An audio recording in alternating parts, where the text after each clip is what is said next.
오늘은 맥컬인프라에 대해서 말씀드려보도록 하겠습니다. 맥컬인프라 최근에 주가가 많이 빠졌다가 그래도 최근에는 다시금 횡보하다가 다시금 조금씩 올라가는 듯한 움직임이 보이고 있습니다. 맥컬인프라는 굉장히 좀 안정적이고 보수적으로 투자하시는 분들이 좋아하는 그런 주식이죠. 그래서 최근에 다시금 이렇게 오르려고 하는 움직임이 보이다 보니까 다시 맥컬인프라에 대해서 말씀드려보면 좋을 것 같아서 오늘은 맥컬인프라에 대해서 한번 말씀드려보도록 할게요. 일단 오늘 말씀드릴 내용은 맥컬인프라는 과연 우리나라 주식들 중에서 좀 투자할 만한 가치가 있나? 요거에 대해서 한번 말씀드려 보도록 할게요. 일단 결론부터 말씀드리면 저는 개인적으로 맥컬인프라는 확실히 투자할 만한 가치가 있다라고 생각을 하고 있습니다. 요거는 뒤에서 다시 미국 주식이랑도 한번 비교해 보도록 할게요. 대표적인 원인은 맥컬인프라는 그래도 안정적인 수익원이 나오고 있고 아직까지 영업이익이 계속해서 우상향을 하고 있는 것도 사실이에요.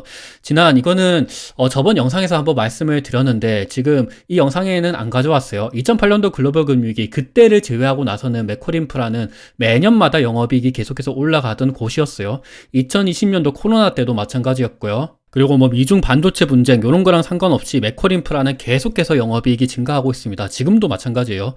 그래서 그런 것들을 봤을 때는 확실히 좀 안정적이다라고 생각을 해볼 수가 있죠. 제가 어디까지나 말씀드리는 거는 경기 민감주가 아니다라는 점에서 말씀드리는 거예요. 반도체 같은 경우는 삼성전자가 실적이 그렇게 꺾일 거라고 생각을 못 했잖아요. SK하이닉스한테 그렇게 밀릴 거라고 생각을 못 했는데 근데 맥컬인프라도 물론 마찬가지긴 한데 그래도 맥컬인프라가 지금 투자 포트폴리오로 가지고 있는 게 항만이나 도시가스, 철도 이런 쪽으로 좀 사회 안전망 이런 쪽으로 투자하고 있다 보니까 그래도 안정적인 수익원이 나타난다라는 것은 어느 정도 그래도 받아들여질 만한 사실이라고 생각을 하고 있습니다.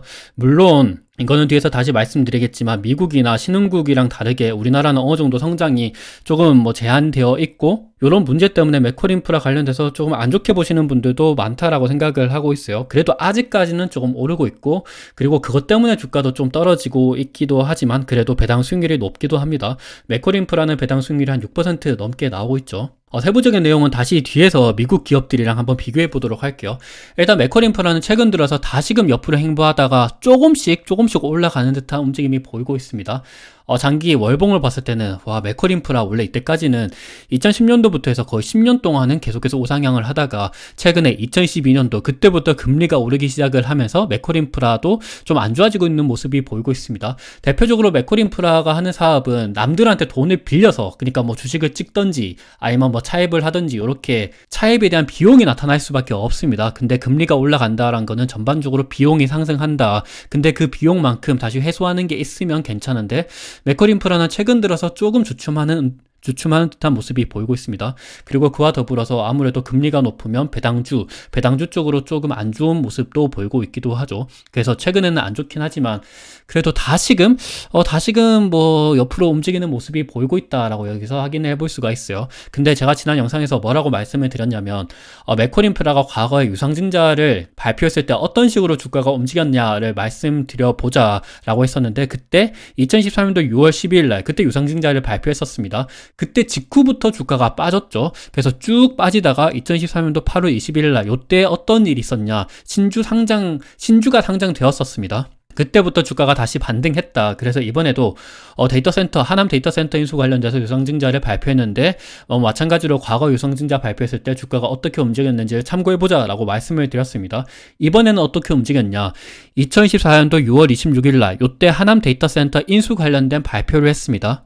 요때가 아니고 2024년도 7월 30일 날 요때 하남 데이터센터 인수 발표를 했었는데 근데 사실 그 전부터 좀 주가가 빠지기도 했었어요.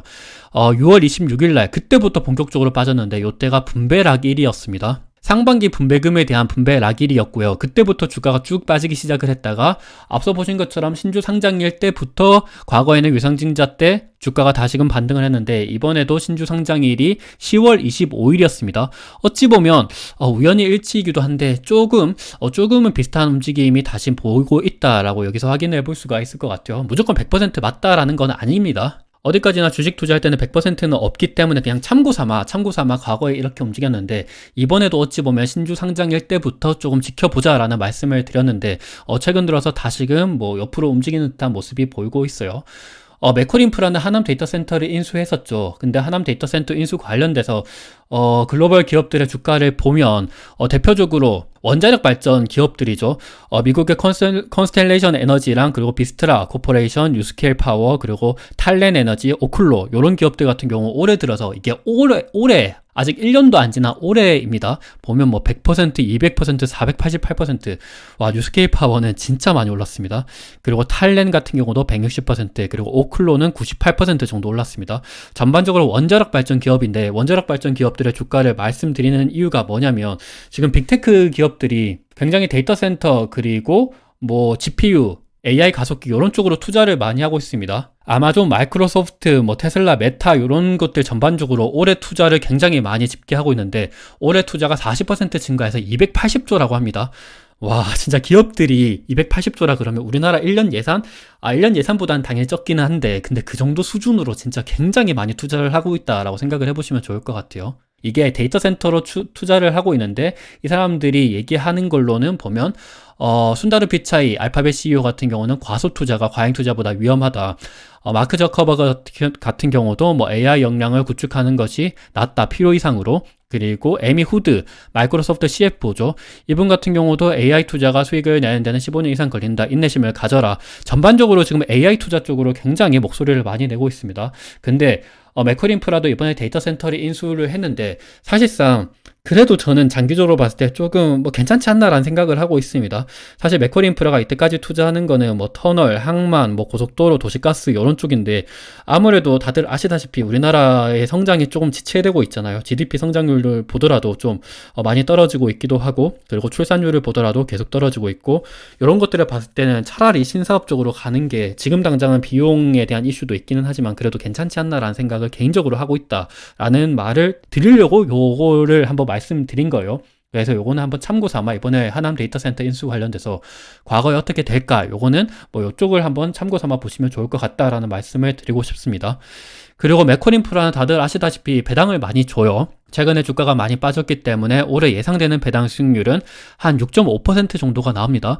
요거도 상반기가 380원 분배금을 말을 했기 때문에 하반기도 한 380원 그냥 같게 주지 않을까? 아니면 사실 저는 개인적으로 상반기보다는 많이 주지 않을까라고 생각을 하는데 그래도 보수적으로 380원 하반기에 준다라고 가정을 했을 때 6.44% 정도의 분배 수익률이 나옵니다. 사실 이 정도 수익률은 나쁘지 않은 것 같아요. 왜냐하면 미국 주식 이따 뒤에서 한번 다시 보실 텐데 얘들 좀 부동산을 투자하는 기업들의 배당 수익률을 보면 그렇게까지 높은 거는 아닙니다. 그래서 매콜인프라가 성장은 조금 지체되고 있기는 한데 그래도 이 정도의 배당 수익률은 좀 납득할 만하지 않나라는 개인적인 생각을 하고 있어요. 성장이 없는 대신에 그만큼 분배금이라도 많이 주고 있기 때문에 이런 거에 있어서 좀 위안을 삼을 수 있지 않나라는 생각을 하고 있고요.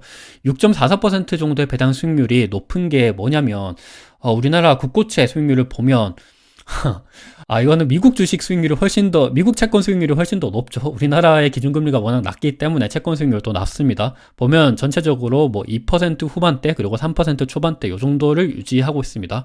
굉장히 낮다. 근데 뭐 매콜인프라의 6.44% 정도의 분배 수익률이면 뭐 나쁘지 않지 않나라는 개인적인 생각을 하고 있고요. 그리고 뭐 국고채뿐만이 아니라 통한증권, 한전채, 회사채, CD 수익률, 91일 CD 수익률 이런 쪽으로 보더라도 단기 수익률이죠. 전체적으로 보면. 그래서 얘네들도 보면 한 2.67% 이 정도밖에 안 나온다. 근데 데이터 센터 그리고 안정적인 수익이 나오는 뭐 매콜인프라 정도면 물론 경기 민감주 쪽엔 반도체, 배터리, 자동차 이런 쪽이랑 비교하면 안 돼요. 매콜인프라에 투자하시는 분들은 일정 포트폴리오 내에 내 돈은 무조건 좀 안정적으로 굴리고 싶어 좀 나이 많으신 분들, 연금으로 생각하시는 분들 이런 사람들 입장에서 말씀드리는 겁니다. 그래서 그런 사람들 입장에서는 좀 일정 포트폴리오를 가져가는 데는 좀 무리가 없지 않나 좀 괜찮지 않나 라는 생각을 하고 있어요. 내 계좌 포트폴리오의 100%를 매콜인프라를 채우는 거는 반대를 하긴 하는데 그래도 한 10%, 20%? 이 정도는 좀 합당한 수준이지 않나라는 생각을 하고 있고요. 그리고 이제부터는 좀 미국 주식이랑 한번 비교해 보도록 할게요. 여러분들이 다들 좋아하시는 미국 주식 저도 투자를 하고 있는데 일단 첫 번째로 매컬인프라랑 좀 비슷한 사업을 하는 곳을 봐야 되지 않겠습니까? 일단 프롤로지스 이거 물류 쪽을 투자하는 부동산 기업이죠. 프롤로지스 같은 경우는 최근 들어서 주가가 좀 빠지고 있는데요. 보면 시가총액은 굉장히 크죠. 한 130조, 140조 정도가 나옵니다. 그리고 배당 수익률이 중요한데 3.3% 정도가 나오고 있어요. 맥쿼리인프라보다는 거의 한 반토막 정도밖에 안 나오는 기업입니다. 근데 사실 플롤로지스 같은 경우는 영업이익이 매해마다 늘어나고 있어요. 근데 사실 요거는 맥쿼리인프라도 마찬가지긴 합니다. 그래서 영업이익이 과거 동안 상승한 걸로만 따지면 똑같긴 한데, 그리고 배당 수익률을 비교하면 맥쿼리인프라가 사실상 우세이긴 하거든요. 근데 과거를 반영하는 게 아니고 주식은 미래를 반영하기 때문에 아무래도 물류라고 하지만 그래도 미국의 물류는 계속해서 성장하고 있는 것도 사실이긴 하거든요. 아마존 같은 경우도 아직까지 이커머스 점유율이 그렇게까지 높지는 않아요. 월마트가 있기도 하고, 그리고 미국 사람들은 직접 이커머스보다는 직접 가서 사는 그런 수요도 굉장히 높습니다. 그래서 이런 것들을 봤을 때는 플롤로지스의 성장 가능성도 충분히 있다라는 점에 있어서 어찌 보면 3.3% 정도의 수익률이면 뭐 나쁘지 않다라고 생각을 하고 있습니다. 대신에 맥쿼리인프라보다는 성장 가능성은 높지만 맥쿼리인프라는 성장 가능성이 작은 대신에 배당 수익률이 높다라고 생각을 해보시면 좋을 것 같아요. 요거는 그냥 제가 객관적으로 이렇게 제 생각을 말씀드리는 거니까 여러분들이 어느 게 낫다라는 판단하에 좀 투자에 도움이 되셨으면 좋을 것 같아요. 그리고 두 번째로는 아메리칸 타워입니다. 아메리칸 타워도 마찬가지로 얘는 통신탑 그리고 데이터 센터에 투자하는 곳이죠. 아메리칸 타워의 시가총액 같은 경우도 한 120조, 130조 나오고 있습니다. 그리고 배당 수익률은 한 3% 정도가 나오고 있어요. 아메리칸 타워의 배당 수익률도 맥쿼리인프라보다 훨씬 더 떨어지죠. 반토막 이상이 됩니다. 근데 아메리칸 타워 같은 경우도 데이터 센터, 미국의 뭐 빅테크들이나 아니면 통신 기업들 이런 것들을 봤을 때는 성장 가능성은 나쁘지 않다. 그런 점에 있어서 배당 수익률은 상대적으로 낮다. 어떤 거가 좋다라는 게 사실상 없기는 합니다. 맥쿼리인프라도 이때까지 주가가 계속해서 올라갔고, 아메리칸 타워도 주가가 계속해서 올라갔고, 그리고 플롤로지스도 주가가 계속해서 올라간 것도 사실이긴 합니다. 그리고 세 번째 기업은 에퀴닉스입니다. 에퀴닉스는 전 세계에서 가장 데이터 센터를 투자 많이 하고 있는 곳이기도 하죠. 에퀴닉스의 시가총액 같은 경우도 한 120조 정도가 나오고 있고, 근데 데이터 센터 신성장 사업을 투자하고 있다 보니까 아무래도 비용 이슈가 많습니다. 그 대신에 배당 수익률은 당연히 좀 적고요. 한 1.9% 정도가 나오고 있는데, 배당 수익률만 봤을 때는 좀 안정적인 배당금을 원한다라고 생각하시는 분들은 사실상 에퀴닉스보다는 맥쿼리인프라가 조금 더 나을 수가 있어요. 근데 최근에는 빅테크들이 앞서 보신 것처럼 뭐 원자력 발전소도 투자하고 있다. 그리고 데이터 센터 뭐 이런 쪽으로 AI 투자도 지출을 계속해서 늘리고 있다. 이런 것 때문에 에퀴닉스는 최근 들어서 주가가 계속해서 오르고 있습니다. 뭐 요것도 개인 가치관에 따라서 생각하는 게 좀 다르실 것 같아요. 나는 진짜 배당 수익률 뭐 이런 거를 보고 주가가 많이 떨어진 것도 보고 이런 거를 원한다라 그러면 뭐 맥쿼리인프라도 나쁘지가 않습니다. 그래서 제가 오늘 말씀드린 내용은 맥쿼리인프라가 무조건 좋다라는 거는 아니에요. 맥쿼리인프라도 앞서 제일 처음에 말씀드린 것처럼 우리나라 국내 주식 중에서 투자할 만한 가치가 있냐라는 거에 대해서는 예스다라고 말씀드렸습니다. 그리고 미국 주식이랑 비교했을 때도 뭐 나쁘지 않다라고 생각을 하고 있습니다. 배당 수익률이 높기 때문이죠. 그리고 네 번째로는 이거는 ETF죠. 보면 뱅가드에서 출시하는 부동산 인덱스 펀드 ETF VNQ라고 티커명이 있습니다. 요거 같은 경우도 최근 들어서 주가가 나쁘지가 않은데 다시금 이렇게 좀 떨어지고 있기도 하죠. 배당 수익률은 3.86%입니다. 요거를 보더라도 확실히 배당 수익률은 맥쿼리인프라가 높다라고 생각을 해보시면 좋을 것 같아요.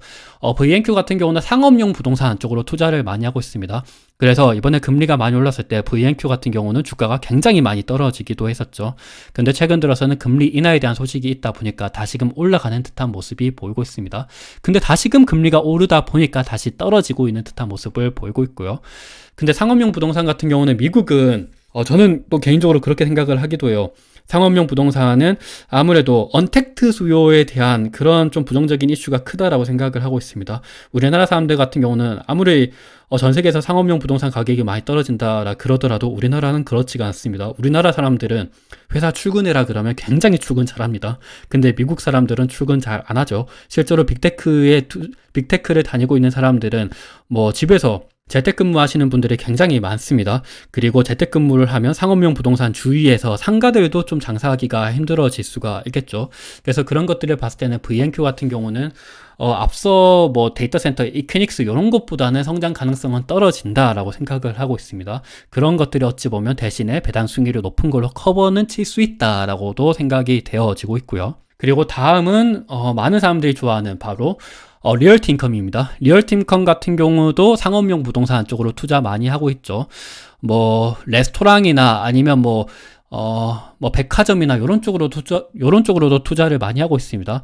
보면 리얼티인컴 같은 경우도 배당 수익률이 한 5.37% 굉장히 높습니다. 그리고 최근 들어서 주가가 떨어지기도 했고, 얘도 마찬가지로 상업용 부동산 쪽으로 투자하다 보니까 최근에 금리가 올랐을 때 떨어졌다가 금리가 최근에 떨어지다 보니까 다시금 오르고 있고, 다시금 금리가 오르다 보니까 떨어지는 듯한 모습이 보이고 있습니다. 요거도 리얼티인컴도 나쁘지가 않아요. 보면 배당 수익률이 높은 대신에 상업용 부동산 쪽으로 투자를 하고 있고, VNQ가 사실 리얼티인컴보다는 조금 더 투자하는 그런 범위 자체가 크기도 하거든요. 얘는 상업용 부동산뿐만이 아니라 다른 쪽으로도 투자하고 있습니다. 근데 리얼티인컴 같은 경우는 상업용 부동산, 물론 다른 쪽에도 투자하고 있는데 상대적으로 조금 그쪽으로 투자하는 규모가 크기도 해요. 그래서 아무래도 좀 성장 가능성에 있어서는 다른 에퀴닉스나 아메리칸 타워보다는 떨어질 수도 있겠다라는 생각을 해볼 수도 있을 것 같아요.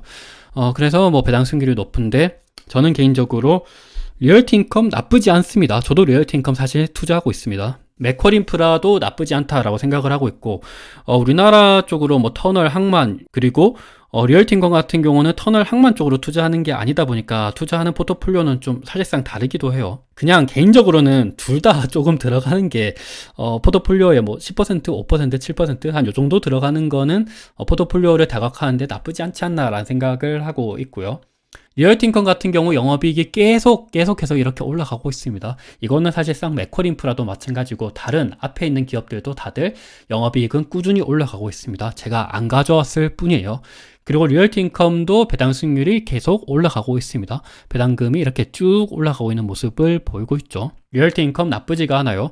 그리고 많은 사람들이 조금 안 좋아하시는 맥쿼리인프라는 왜 이렇게 주식수가 늘어나냐, 유상증자 매번 발표하냐라고 생각을 하시는 분들이 있는데, 사실상 요거는 부동산 쪽으로 투자하는 모든 곳들이 다 그래요. 보면 리얼티인컴 발행 주식수 계속해서 늘어나고 있습니다. 지난 14년간 발행 주식수는 계속해서 올라가고 있어요. 단 한 번도 빠지지 않고 거의 그냥 계속해서 이렇게 우상향하고 있죠. 그럼에도 불구하고 주가는 계속해서 오르고 있고 영업이익도 계속해서 오르고 있습니다. 맥쿼리인프라도 마찬가지예요. 그리고 다른 프롤로지스, 요거도 마찬가지예요. 계속해서 발행 주식수 늘어나고 있고, 아메리칸 타워 마찬가지죠. 계속해서 늘어나고 있습니다. 그리고 에퀴닉스 마찬가지입니다. 에퀴닉스도 계속해서 늘어나고 있습니다. 그래서 결론은 맥쿼리인프라는 조금 성장성에 있어서는 떨어진다라고 생각을 할 수도 있을 것 같아요. 아무래도 우리나라보다는 미국이랑 다른 국가들의 성장성이 조금 더 큰 거는 사실이긴 하잖아요. 그 대신에 배당 수익률이 높다라는 점은 좀 위안을 가질 수가 있고, 근데 나는 성장 가능성도 좀 보겠다라고 하시는 분들은 미국에 있는 이런 애들도 나쁘지가 않습니다. 그리고 발행 주식수 같은 경우는 사실상 맥쿼리인프라나 다른 해외 기업들도 다 마찬가지예요. 계속해서 올라가고 있습니다. 그리고 미국 같은 경우는 소매, 앞서 보신 것처럼 프롤로지스 같은 경우가 소매 쪽으로 투자하고 있다라고 말씀드렸죠. 물류 쪽으로 투자하고 있다라고 말씀드렸죠. 월마트랑 코스트코가 대표적인 소매, 물류 기업입니다. 지금 주가 계속해서 오르고 있어요. 월마트 같은 경우 올해 주가가 50% 올랐죠. 코스트코도 한 50% 이상 올랐죠. 코스트코는. 그래서 물류가 우리나라 물류만 안 좋지 미국의 물류는 계속해서 성장을 하고 있다라고 생각을 해보시면 프롤로지스 성장 가능성이 나쁘지가 않습니다. 그리고 데이터 센터, 아메리칸 타워나 에퀴닉스 이런 쪽을 보시더라도 데이터 센터는 말할 필요가 없죠. 빅테크 주가가 보면 진짜 미쳤습니다. 그래서 에퀴닉스 난 성장 가능성을 본다라 그러시면 이쪽도 나쁘지가 않습니다. 그래서 오늘은 그냥 맥쿼리인프라에 대해서 말씀드려봤는데, 우리나라 국내 주식들 중에서는 저는 충분히 맥쿼리인프라는 투자할 만한 가치가 있다라고 생각을 하고 있습니다. 그리고 최근 들어서 주가가 다시 반등하는 거는 유상증자에 대한 소식이 그래도 어느 정도 상장도 되기도 했었고 좀 잠잠해지지 않나라는 생각을 해서 상장이 되고 난 다음에 한번 다시금 영상을 말씀드려 봤습니다. 투자에 어느 정도 도움이 되셨으면 좋을 것 같습니다. 감사합니다.